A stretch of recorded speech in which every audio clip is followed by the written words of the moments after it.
Governo Provisório da República dos Estados Unidos do Brasil, decreta. Artigo 1º. Fica proclamada, provisoriamente e decretada como a forma de governo da nação brasileira, a República Federativa. Artigo 2º. As províncias do Brasil, reunidas pelo laço da Federação, ficam constituindo os Estados Unidos do Brasil. A proclamação da República se deveu a duas forças muito diferentes do ponto de vista social, do ponto de vista ideológico. Uma dessas forças era representada pelos partidos regionais. O principal partido regional era o Partido Republicano Paulista. Essas elites estavam muito mais preocupadas com os seus interesses em cada região. Qual era o sonho, digamos, da elite paulista, para simplificar, ou das grandes elites regionais?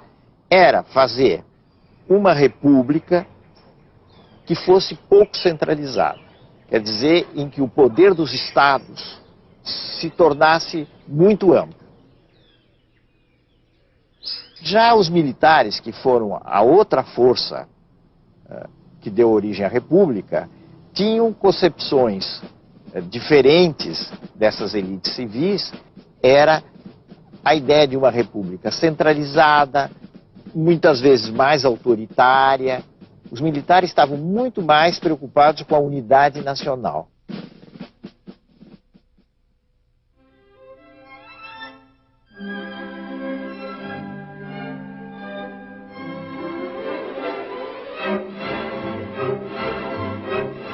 Essa luta foi ganha pelas elites civis. Nos primeiros tempos, os militares predominaram. Basta se pensar nos governos de Deodoro e Floriano.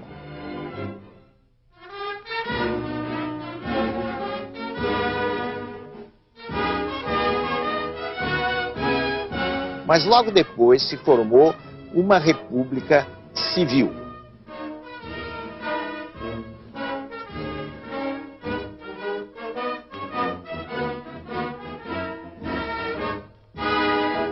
A maior prova de que as elites civis triunfaram é a Constituição Republicana, que foi aprovada em 1891, que era o modelo da República Federativa. Isto é, o Brasil ficava dividido em vários estados e reunido numa federação desses estados.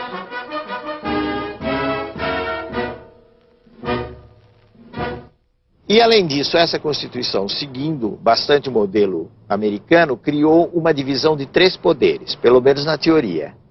Esses 3 poderes eram o poder executivo, que executa as leis, ou que encaminha leis para o Congresso, o poder legislativo, que faz as leis, a Câmara dos Deputados e o Senado, e o poder judiciário, que julga o conflito entre os cidadãos, ou então interpreta as leis, interpreta a Constituição. O que a Primeira República fez, em continuação com os últimos anos do Império, foi manter o voto só para as pessoas alfabetizadas. Mas, ao mesmo tempo, abriu um instrumento que, vamos dizer assim, convidava à fraude eleitoral. Esse instrumento era a inexistência do voto secreto. Como o voto era aberto, todo mundo sabia o voto de um determinado cidadão, a possibilidade do cidadão ser pressionado a votar em determinados candidatos, sobretudo no campo, era muito grande.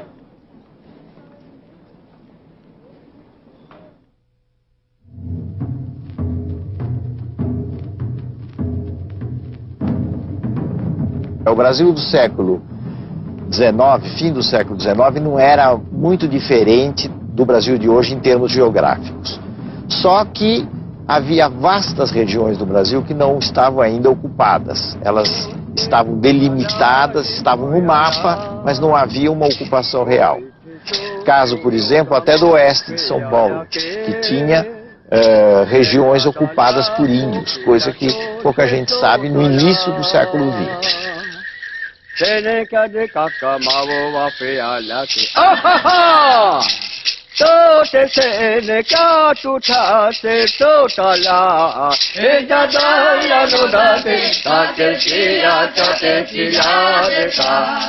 Há uma frase muito comum nessa época da Primeira República, fim do século XIX até 1930 de que o Brasil é um país essencialmente agrícola. Quer dizer, vamos nos fixar em atividades agrícolas e vamos esquecer tudo mais.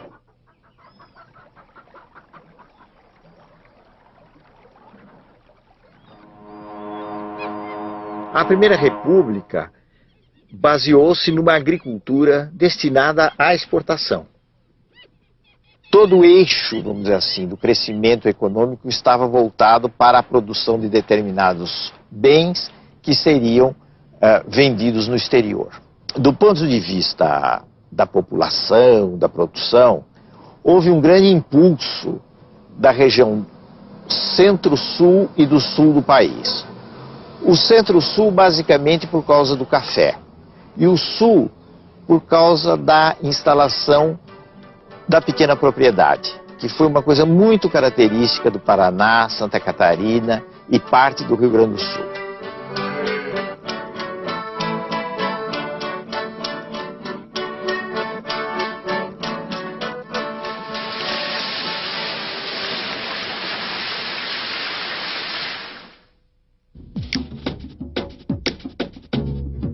A partir de 1880, por aí, surgiu a produção de borracha. A produção de borracha ocorreu principalmente na região da Amazônia e, por algum tempo, trouxe uma grande transformação naquela área. A borracha, até 1910, mais ou menos, foi o segundo produto de exportação brasileira, depois do café, e superou, portanto, o açúcar. A borracha gerou uma riqueza muito grande porque havia uma busca enorme de borracha, primeiro pela entrada da bicicleta, o pneu de bicicleta, pneu de borracha para bicicleta em larga escala, e depois com o surgimento do automóvel. A paisagem do norte do país mudou muito com a borracha, porque aquela riqueza concentrada permitiu um desenvolvimento econômico nas mãos de uns poucos e, sobretudo, uma alteração da fisionomia urbana de Manaus e de Belém.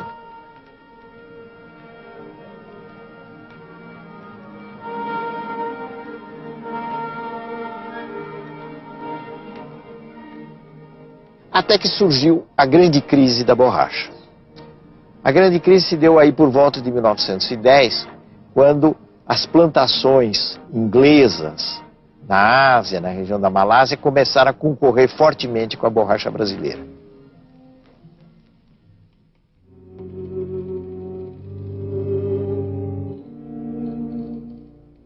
Havia regiões do Brasil que progrediam muito, mas havia também amplas extensões no campo que eram extremamente pobres, com populações que ficaram à margem de todo esse progresso que ia se realizando no centro-sul, no sul do país. É o caso de alguns estados, ou de quase todos os estados do Nordeste.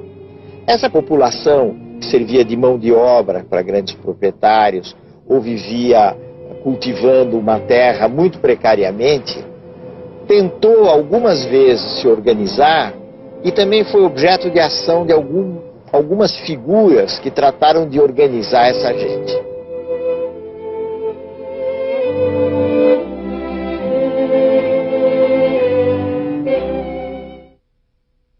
Dos movimentos no campo, o mais importante, o mais conhecido, foi o de Canudos, que se instalou no norte da Bahia, perto da cidade de Jeremoabo, entre 1893 até a sua liquidação em 1897.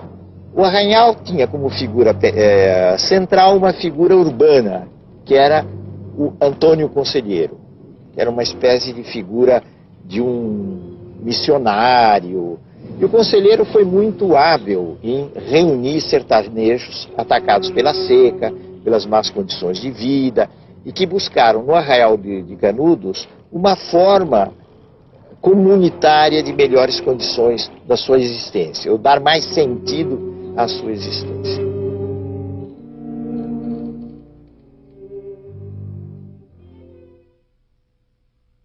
O governo da República, que poderia ter a compreensão desse fenômeno e tratá-lo de uma outra maneira, resolveu liquidá-lo.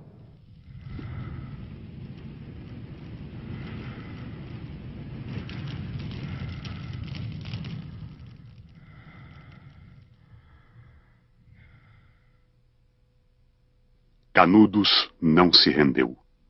Exemplo único em toda a história, resistiu até ao esgotamento completo, expugnado palmo a palmo na precisão integral do termo.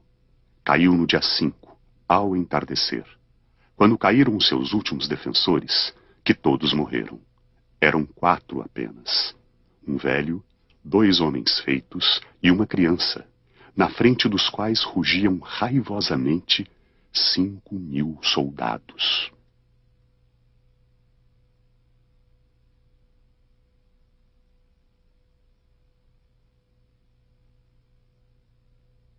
O Rio passou por uma grande transformação urbana.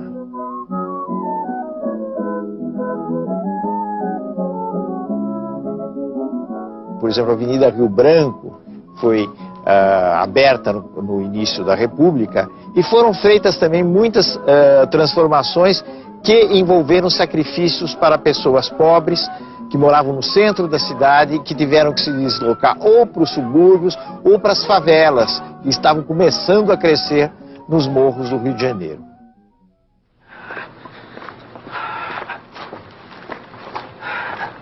Quem anda pelos morros que cercam a cidade, quem pelustra essa misteriosa e lôbrega zona de casebres e de estalagens em que vive essa gente miserável, é que pode saber o que é a crise terrível de higiene e de moral que a cidade está atravessando. Se a miséria dos fracos, contrastando com a fortuna dos fortes, é uma prova de civilização, podemos dizer com orgulho pouco louvável que estamos civilizados. É interessante, para não dizer revoltante, que só nos mostremos impressionados pelos aspectos da nossa vida essencialmente urbana e preocupados com o saneamento do centro da cidade, quando o grande mal, o mal terrível, o mal hediondo, está nessas furnas, nessas bibocas, nessas betesgas imundas da nossa Whitechapel, onde ninguém sabe ler e onde ninguém toma banho. Em cidades como São Paulo, Rio de Janeiro, até certo ponto no Recife, Salvador, surgiram fábricas, muitas fabriquetas, que eram chamadas as fabriquetas de fundo de quintal, mas também grandes construções fabris, que mudaram a fisionomia das cidades. Por exemplo, em São Paulo surgiram os bairros operários, onde antigamente havia chácaras.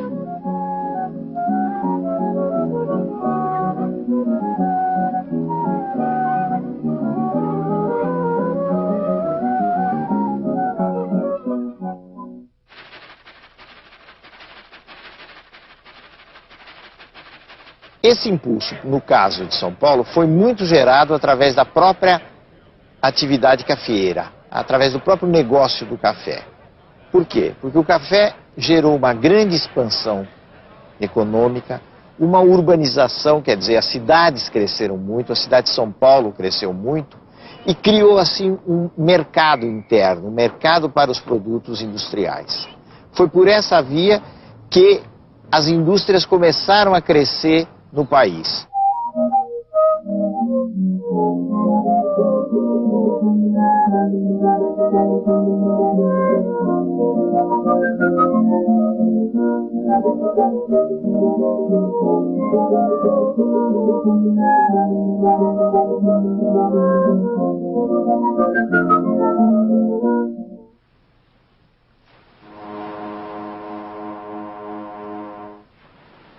Desde o século XIX, aí por volta de 1870, começou um fenômeno que nós chamamos de imigração em massa para o Brasil. Esse movimento teve uma parte concentrada no sul, onde já havia uma velha imigração alemã, sendo que agora vieram principalmente colonos italianos. A outra parte foi concentrada ou estabelecida na região centro-sul do país, especialmente em São Paulo. Por que essa imigração? Na Europa existiam condições de pobreza que levavam as pessoas a quererem, como se dizia na época, fazer a América. Isso de um lado. Do outro lado, porque os fazendeiros de café necessitavam de mão de obra com o fim da escravidão.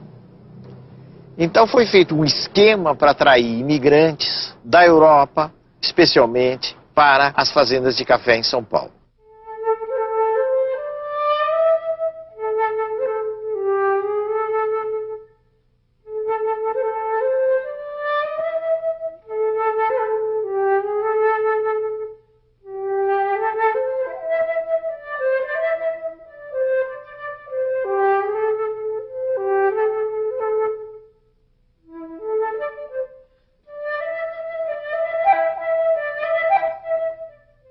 Os imigrantes que vieram para o Brasil em grande número foram os principais responsáveis pela introdução no Brasil de uma série de ideias que a gente genericamente pode chamar de ideias socialistas. Dentre essas ideias, talvez a ideia mais importante no caso brasileiro foi a dos anarquistas.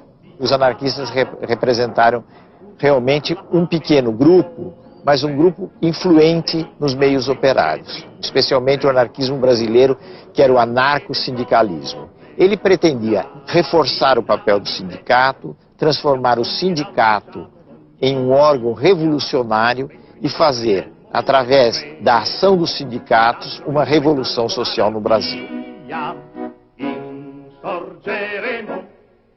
Mas é preciso lembrar que entre essas pretensões e a realidade do país, existia uma distância muito grande.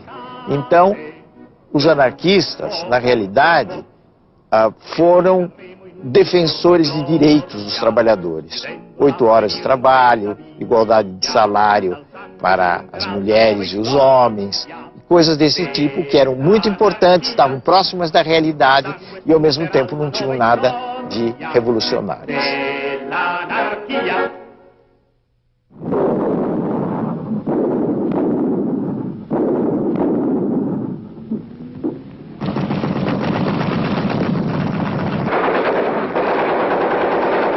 Depois da Primeira Guerra Mundial, 1914 e 1918, o que aconteceu do ponto de vista das ideologias, das ideias, e no Brasil e também na maioria dos países do mundo, foi um declínio, uma queda da ideologia anarquista. Os anarquistas não trouxeram soluções, ganhos efetivos para os trabalhadores, não conseguiram isso. E, por outro lado, instalou a Revolução Russa em 1917, a chamada Revolução Bolchevique, movimento que era adversário dos anarquistas na medida em que ele dava muita importância a um socialismo de Estado. No Brasil, isso deu origem à formação do Partido Comunista do Brasil em 1922. A organização dos trabalhadores nesse período, 1890 a 1930, foi bastante frágil, mas houve alguns momentos de grande efervescência.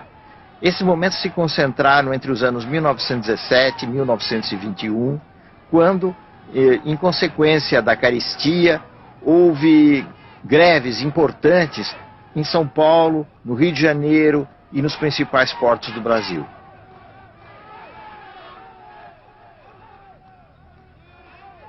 Começaram a se acumular sintomas, sinais de crise da Primeira República. Um desses sinais foi o chamado movimento tenentista, que representou uma expressão de insatisfação dentro do Exército e, em muito menor escala, dentro da Marinha, contra o chamado sistema oligárquico. Por que essa insatisfação dos tenentes? Porque eles sonhavam com um tipo de república centralizada, unificada, que não favorecesse os estados maiores. Um destacamento militar que percorreu 24 mil quilômetros aproximadamente do território brasileiro, chefiado por Luiz Carlos Prestes, que viria a ser um líder comunista, e uma figura hoje menos conhecida, que era Miguel Costa.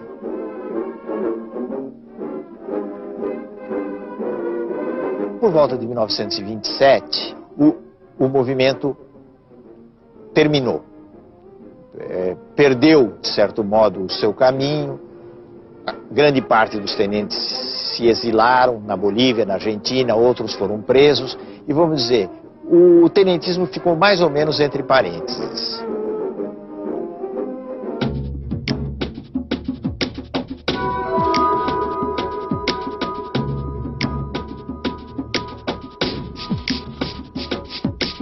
São Paulo e Minas fizeram uma aliança, a República do Café com Leite, que durou ao longo da Primeira República até quase o fim da Primeira República. São Paulo teve uma forte predominância na Primeira República, e São Paulo tinha como base econômica o café, e Minas também teve essa predominância, e o leite, a produção de leite, era um fator econômico importante das atividades agrícolas e pastoris de Minas Gerais. Mas é preciso a gente tomar cuidado e não pensar que tudo, do ponto de vista político, era a aliança de São Paulo e Minas. Muito da disputa política e dos acordos políticos passava por São Paulo, passava por Minas, mas passava também pelo Rio Grande do Sul.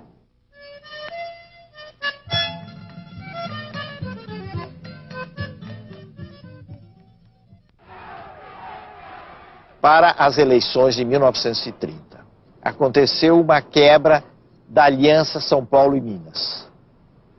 Como consequência disso, Minas se aliou ao Rio Grande do Sul e lançou o nome de Getúlio Vargas à presidência da República. A aliança, evidentemente, representava interesses do ponto de vista econômico que não estavam diretamente vinculados com o café.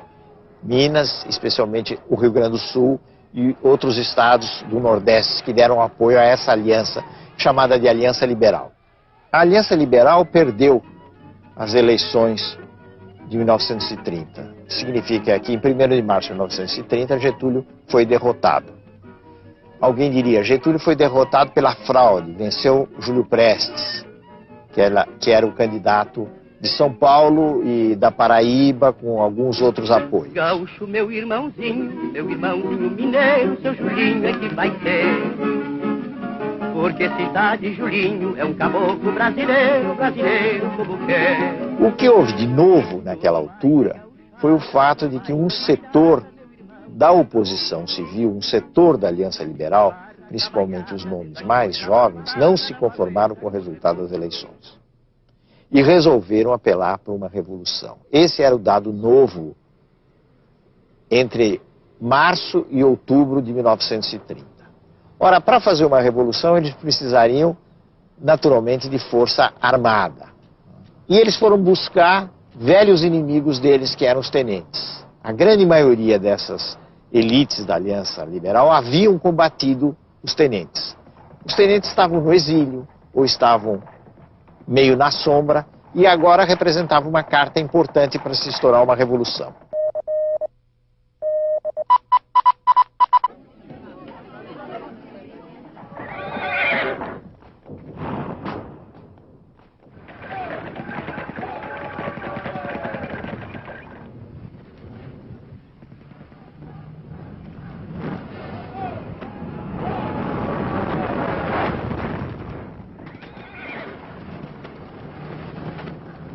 A Revolução triunfou rapidamente no Nordeste, onde ela teve colaboração popular, sob a chefia de Juarez Távora. No Rio Grande do Sul, que era o coração da Revolução, também ela teve êxito, e se formou uma coluna do Exército e da Brigada Militar, percorrendo os estados do Sul, saindo do Rio Grande do Sul, atravessando Santa Catarina, Paraná, até chegar à capital da República, tomando o poder na capital da República.